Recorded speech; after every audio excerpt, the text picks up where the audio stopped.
to I want to talk to Garry Cobb about the coaching staff here a little bit because I did some homework. You and I went over it too a little bit here. But Garry played against some of those legendary running backs. Fox 29's Garry Cobb, former Eagle himself, joins us now here on the National Football Show. Garry, what do you think? It looks like Barkley and Josh Jacobs aren't signing their franchise tags. They're not going to be fined until they start missing games. Yeah. During the regular season. But in your opinion, how has that evolution happened with the running back in the game today and how it's just not looked at? Garry, look at this. They just signed D-Hop to a $13-14 million contract in Tennessee, and he's coming off an knee injury. That's and right. The guy who is the frontline running back in New York can't get that. I know, and for a yearly salary. And the thing is, he is so valuable to that team because, and I heard the guys talking about it this morning, it's really, it's a shame that the running backs have gotten caught in this situation because they really have gotten a bad deal because you give them the ball, wear them out, and they don't get the money. They're not going to get paid when they're at the 5-6 years in. Nobody wants that running back. They figure he's worn out, So you utilize him when he can't get the big money because he's on his rookie contract. And then when he does get to that point, you don't want him. You let him go. And so it's unfortunate that it's like that. They really need to do something. I have been thinking about that and about something they need to do to be fair to the running backs because it's really not fair. The guy's in his rookie year and he might be the most valuable guy on the team, but he doesn't get paid for that, because he's not in his second deal. So he kind of ends up getting. Think about this, though. So every single place that signed a big-time quarterback, like, say, Philadelphia, they let their running back go. That's you right. don't see a high-paid running back in Kansas City. You don't see a high-priced running back in Buffalo because they're leaning on their wide receivers. Do they believe in Daniel Jones or do they not believe in Daniel Jones? I mean, it would be the only place where you had a $46 million quarterback and a $15 million running back. It's kind of doesn't make sense to me. Well, it's not fair but the team is looking from their standpoint, they're just being smart, which is who's more likely to get hurt? The running back, you're giving him, he's getting pounded. He's going to get hit. The running back gets the ball, he's going to get hit. There's a chance he could get hurt.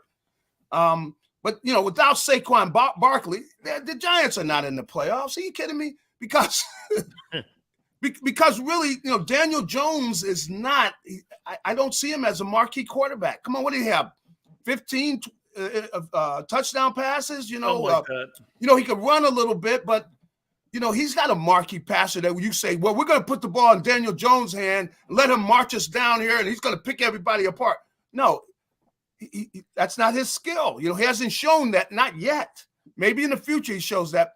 But everybody's trying to stop Barkley. That's the way you design your defense. Look, you guys, we got to stop Barkley. He's the guy that will beat us. So everybody's thinking that way, and that's why Jones was able to play as well as he was because everybody's geared up to stop Barkley. Hey, now, if I'm the Eagles, Garry, I'm going like this. Keep it going, baby. That's right. Keep it going. That's right. Doesn't this tell you too, Garry, and show you? Yeah. Getting that contract done with Nicole Lynn and Clutch Sports on how quiet and how that thing seamlessly went without making any noise. They put a $250 million deal, and you're going through all this in New York right now. Yeah. Man, if you're the Eagles, you're like, man, that's a tough tough fight going on up there. I tell you right what, now. they're in a tough situation because, Barkley is more valuable than most running backs are. He's a marquee talent. At the same time, he can go down, but he is a marquee talent because, he's got the kind of a combination of speed and size and everything that is just rare. But he's a running back, and so nobody wants to pay a running back because the game is not built around running backs. The game is built around the quarterback, because it is a passing game now. You don't have three linebackers in there very much because everybody's throwing the ball. So you don't want three linebackers in there where you got one of your linebackers covering a wide receiver. No. So you'll have 2 linebackers on the field, and that's going to be a key place for the Eagles this year is linebacker. They're going to have to show, I feel good about Dean. I don't know about Moreau and the other kid that was looking so good, Christian Ellis. We'll see who steps up, but you really need 2 main linebackers. You rarely have 3 linebackers on the field, So it's a different game than the one I played, where you might have 3, you might have 4 linebackers on the field. But no longer, because everybody is spreading you. They're spreading you out and they're throwing the football. And they're going to have 3 wide receivers in the game most of the time. They got, what, Gary? You're never going to see like a defense with Harry Carson, Carl Banks, that's right, Lawrence Taylor, yep, and like Gary Reasons. You're just not going to see a 34 like that ever again. That's right. No. You never see it again. Only time you'll see it if you go to the golf tournament and we're out here taking pictures. Other than that, never see something like that again. We were just at a golf tournament. We were laughing about it. I was at the tournament with those guys. They're laughing about it because the game has changed, man. If you have that extra, let's say a third linebacker in there, can he cover the slot guy? Who runs a 4-3? Can he cover that wide receiver who's running a 4-4? That's who's going to have to cover if you were to get in man-to-man. So you're not going to have 3 linebackers on the field. In fact, even the linebackers you have on the field, they better be able to run because, if they can't, they're signaling them and they're going after them. See, so absolutely, that's the way the game is now, and it's changed, and that's why, like running back, you see the Eagles are going to do it by a committee. Hey, well, let me go here with this then on that. Yes. I heard some guys today talking about it, and they said that they probably believe that they're going to go with the guy with the hottest hand and probably stick with him. Yeah. Gary, I say this, where the NFL is today, I don't think it's going to be a guy who's got the hot hand. I think it's going to be about personnel matchups. Yep. When you could do this, because the one thing Belichick, how many times did we watch Belichick? A guy would run for him for 225 yards. The next week, he's not active. Yeah. And you're going, well, it's because we were going against different personnel. And that's the league today. You see, back when you and I played, you had a roster. You were on the roster. If they wanted you, they kept you. And they were able to build a roster better. Now, with all the transition going on, you got to go with what those rosters give you. Yes. And that's why you got Penny maybe 1 week, Swift another week. Yes. Do you see them working it more like that? I think they're going to do that, and they're going to do that from quarter to quarter, Okay. Meaning like it's going to, it depends. See, this is the way the Eagles like to play. They like to come out and boom, boom, boom. It would be Swift out of the backfield, and they're throwing the ball. Boom. It's 21-3. Okay. All right, now we get into the second half. Guess what, fellas? Let me introduce you to Rashad Penny, okay? Because he's taking it from now. He's going to carry the ball 15 times in the second half. We're going to pound the ball on you. And you guys, your fans might as well go home because this game is over. That's the way the Eagles like to play. Attack you in that first half through the air aggressively and build a lead on you. Now they're going to run the ball on you. See, that's the way the Eagles like to play. So, and then they turn it over to, their running game and the offensive line, and they want to bludgeon you, So that's the way they like to play. And so they do it by committee. And see, they've got some guys who are, good coming out of the backfield. That's why the passing game, because Swift was a guy who you had to, when they played the Lions, oh, man, this kid Swift coming out of the backfield, the linebacker's a headache, man. I remember having to cover those guys. You're like, oh, man, I got to cover this guy tomorrow. Swift he's great. Gary, that's funny you say that because think about it. The teams that don't and there's a lot of teams in the NFL that don't have two things nowadays, O-line and linebackers.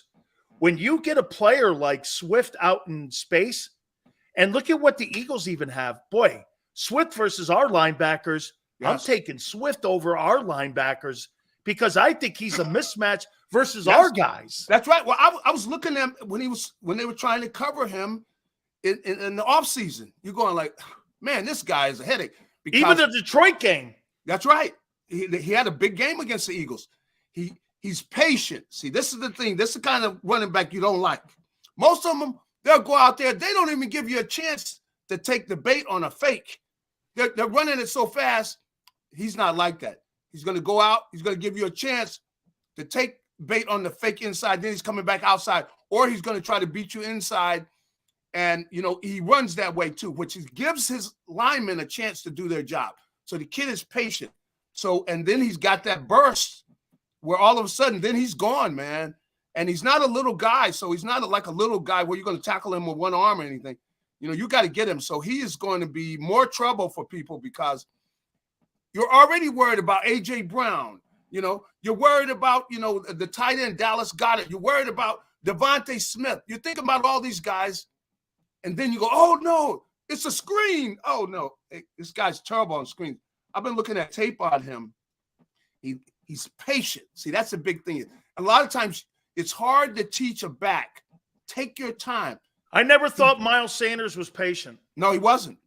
This kid has got it naturally. He really does a great job of letting the linemen do their job. And then he's got that burst where he can turn it on and kick it into gear, man. And he's gone. And so that's what teams are going to have to worry about. They're caught up into getting a pass rush. And, you're all into that. All of a sudden, you look up, it's a screen. And, you're done, man. We opened the show by talking. I've been going over position rooms the last couple weeks here, and I went and finally got to the quarterback. And I want to read you something about the two coordinators, Sean Desai and also Brian Johnson. Let me throw this at you here and tell me what you think here. So he's now in his third season. And you know what? If you do more homework on him, Gary, you start to see why the Eagles went into a position where they believe that he's a guy that can continue to get the best out of Jalen Hurts.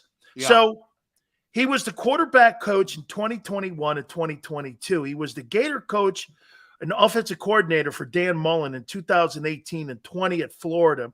Little bit at OC 17 with Houston. And why this is important? Because in 2014, he was also the offensive coordinator at Mississippi State. Who was there? Dak Prescott. He helped develop Dak Prescott into being the quarterback. Dak threw for 4,500 yards that year in 2014. And he went from a nothing burger on the Mississippi State Bulldog roster to being a guy that got drafted and is now making $50 million.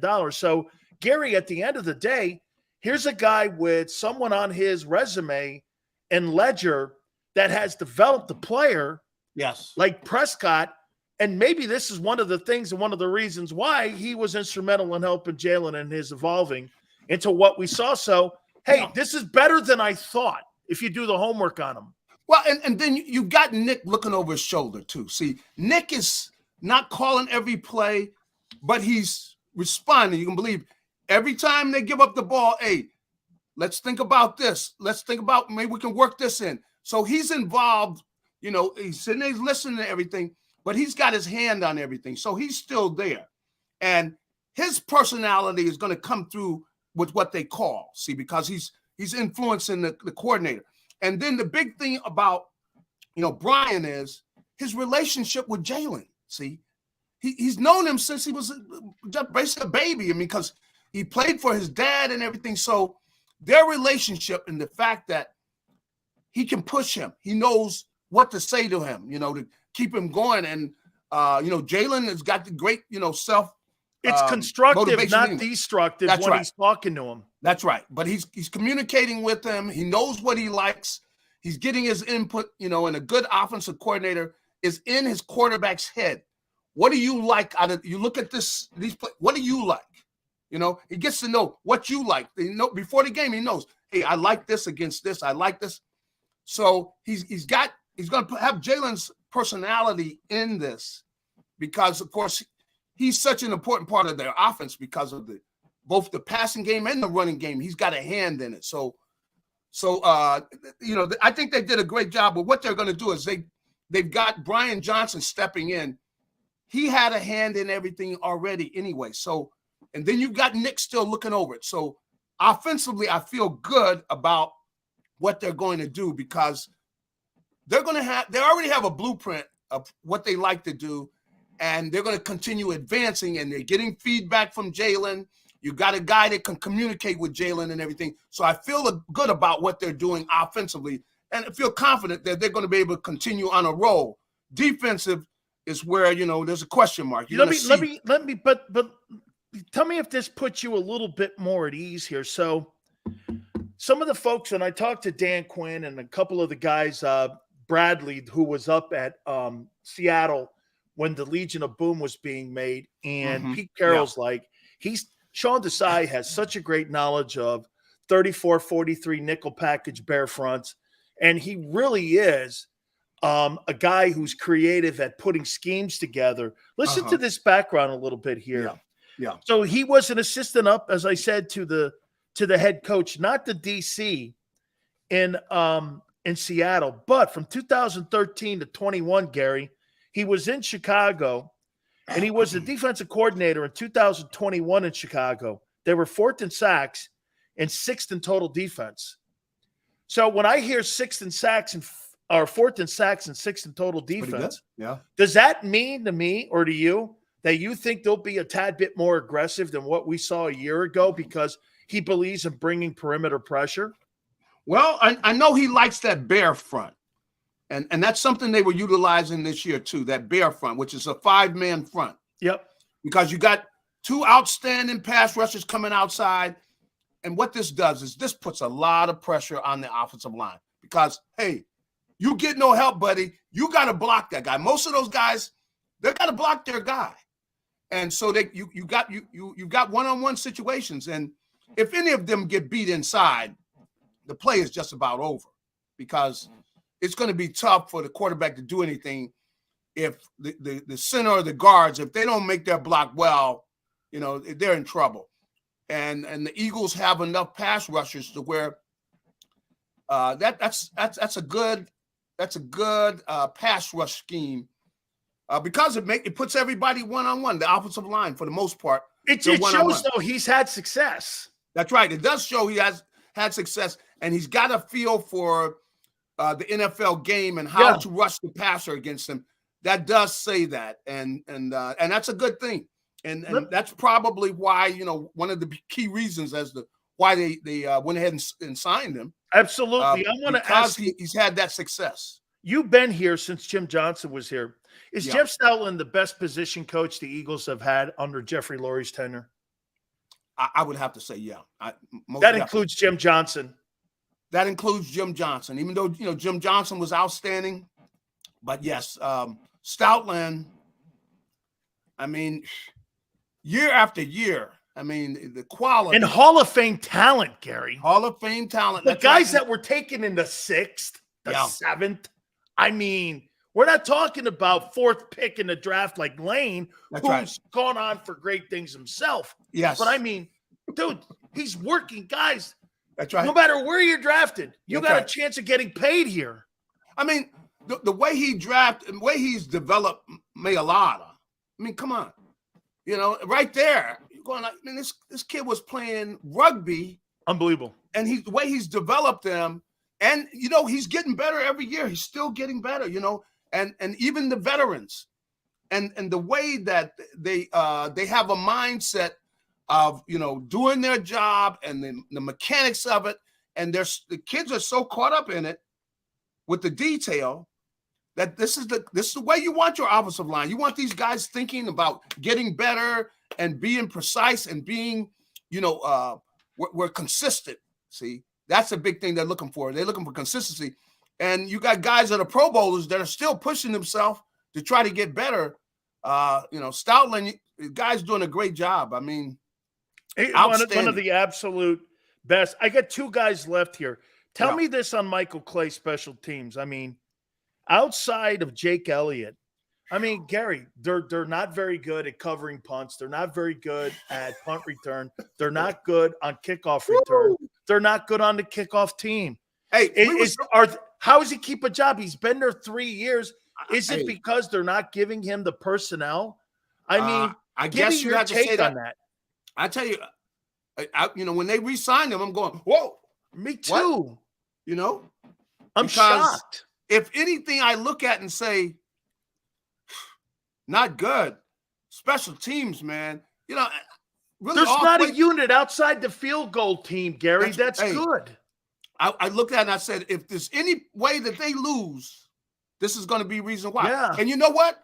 Everybody looks at all the things that happened in the Super Bowl, but we don't talk much about that punt return. Absolutely. That was a like a Total stab factor. in the gut.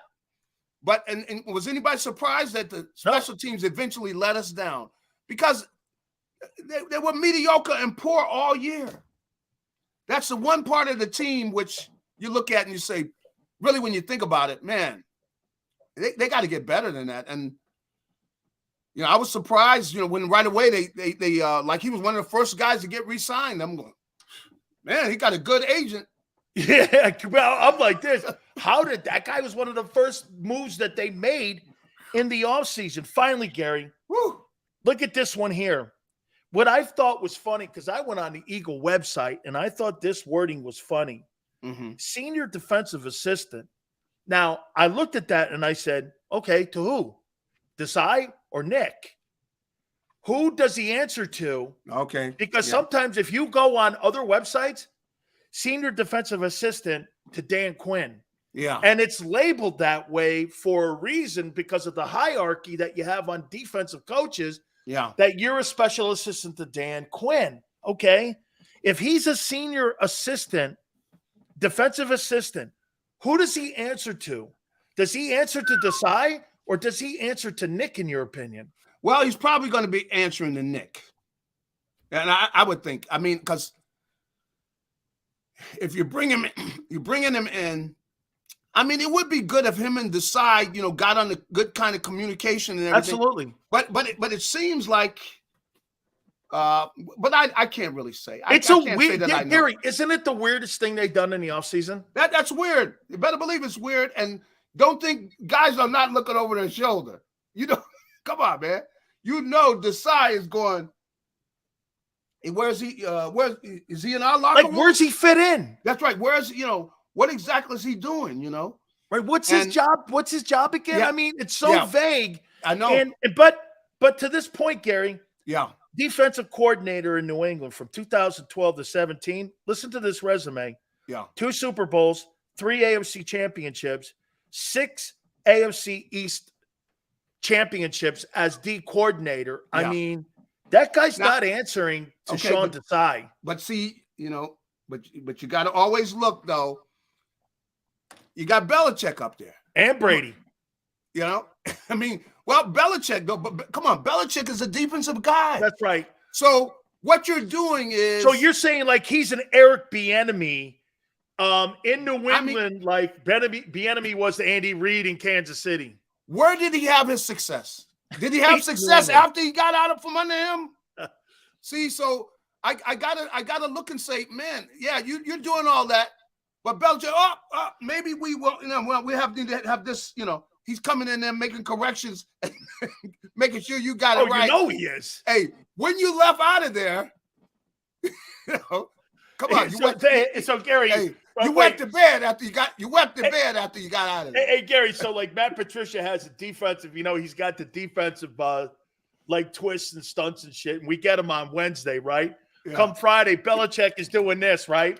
We're not doing this. We're not doing this. We're doing this. Write it up again for Saturday so they have it before they go to bed. Hey, if he does it, what can he say? Nothing. So you know, I'll give him the benefit of the doubt, and we'll see how he does. But you know, he had Belichick there, and that's, I mean, come on, that's why, you know, a bunch of guys were in that kind of situation. They go for years and don't get a job offer because everybody knows they got that guy looking over their shoulder. You know, the Eric Bieniemy of New England is right. Matt Patricia, according to Garry Cobb. Hey, understand this. Come on, he leaves out. Does he flourish? No. Then why is he here? Well, we're going to find out.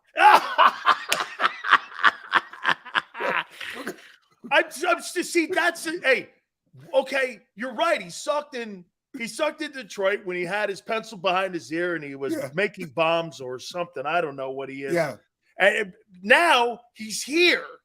Why is he here if the only place he's had success is in New England? Yeah. That's going to be a good question. Now, you know, he's seen a lot though.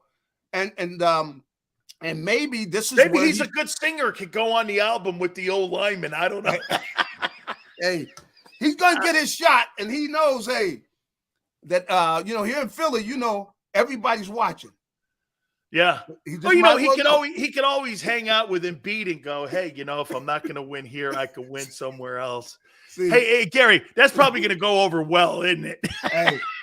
Hey, we're going to see. Hey, I hope he does well, because I know he's going to hear about this. But, hey, I hope you do well there, buddy. I'll see you up there. I hope things work out. Garry Cobb, Fox 29, Philadelphia. Thank you so much, my friend. Hey, have a good one. You got it. Make sure you check him out. I love Garry Cobb. Please hit the like button. Keep it here.